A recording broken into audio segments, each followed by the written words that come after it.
2024 के लोकसभा चुनाव अब हो रहे हैं। कई राज्यों में 2-3 चरणों में ये चुनाव हो रहे हैं।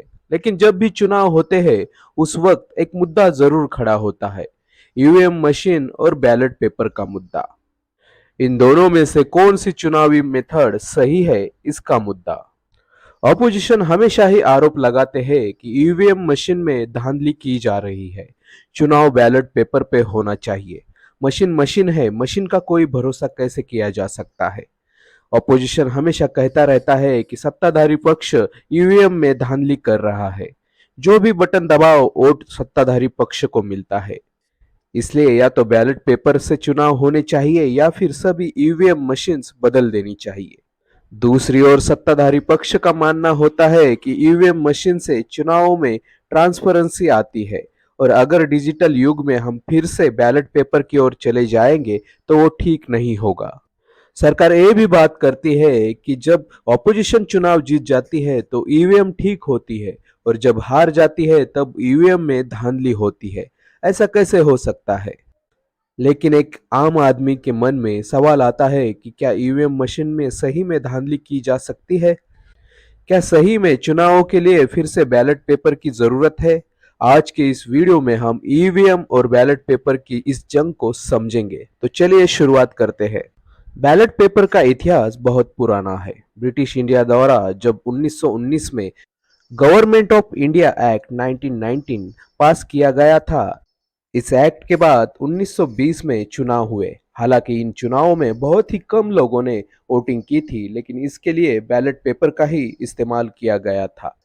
1937 के इलेक्शन में भी वोटिंग बैलेट पेपर से ही की गई थी। इसके बाद 1952 में भारत में पहले आम चुनाव हुए। इन आम चुनावों में भी बैलेट पेपर का ही यूज किया गया था।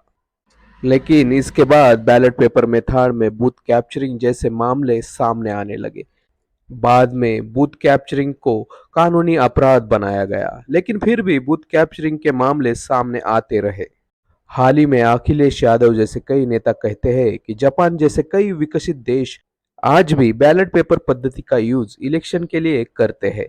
तो भारत में हम बैलेट पेपर इलेक्शन के लिए यूज क्यों नहीं कर सकते? ऐसे ही कई सवालों पर सुप्रीम कोर्ट का कहना है, भारत ज्यादा आबादी वाला देश है। ऐसे में अगर विधानसभा और लोकसभा इलेक्शन के लिए बैलेट पेपर यूज होने लगे तो हजारों पेड़ों को काटना पड़ेगा, जिससे पर्यावरण का नाश भी होगा। इसी के साथ ही चुनाव में काफी समय लगेगा। इसी के साथ बूथ कैप्चरिंग जैसे मामले फिर से शुरू हो जाएंगे। गुंडागर्दी करके बैलेट पेपर को बदल दिया जा सकता है। बैलेट पेपर की इन्हीं कमियों को दूर करने के लिए इलेक्ट्रॉनिक वोटिंग मशीन का इस्तेमाल शुरू हुआ था। भारत में पहली बार 1999 में गोवा राज्य में ईवीएम का इस्तेमाल किया गया था। लेकिन कहा जाता है कि इस पुरानी ईवीएम मशीन से ज्यादा 2014 में जो ईवीएम का नया स्वरूप वीवीपैट सामने आया था, उसे मैनिपुलेट या हैक करना ज्यादा आसान है। इस पर इलेक्शन कमीशन कहता है कि ईवीएम मशीन्स को हैक या मैनिपुलेट नहीं किया जा सकता, क्योंकि यह एक स्टैंड अलोन टूल है जिसे दूर से किसी भी ब्लूटूथ या वाईफाई से कंट्रोल नहीं किया जा सकता। चुनावों से पहले ईवीएम को स्ट्रांग रूम में रखा जाता है, जिसके बाहर हर एक पार्टी के कर्मचारी और इलेक्शन कमीशन के अधिकारी होते हैं। इस स्ट्रांग रूम का ताला इन्हीं ऑफिसर्स और पार्टियों के कर्मचारियों के सामने खोला या बंद किया जाता है, और ये सारी प्रक्रिया इलेक्शन के पहले और बाद में भी होती रहती है। इसलिए ईवीएम मशीन को इलेक्शन के पहले और बाद में हैक करना असंभव है। ईवीएम की हर मशीन को हाई सिक्योरिटी कैमरे की नजर में रखा जाता है। इलेक्शन कमीशन ने जो भी पार्टियां ईवीएम पे आरोप लगा रही है, उन्हें चैलेंज किया कि वो आकर ईवीएम मशीन को हैक करके दिखाए।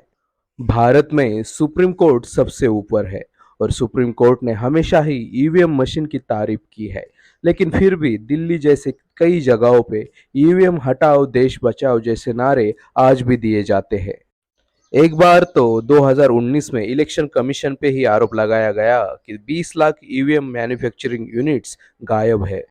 इसके बाद इलेक्शन कमीशन ने जांच समिति बिठाई। इस जांच समिति के आधार पर चुनाव आयोग ने कोर्ट में कहा कि हमारा सिस्टम बहुत स्ट्रांग है, एक भी ईवीएम मशीन गायब नहीं है। दोस्तों, ईवीएम वर्सेस बैलेट पेपर की इस जंग में आपको क्या लगता है? क्या सही है और क्या गलत है?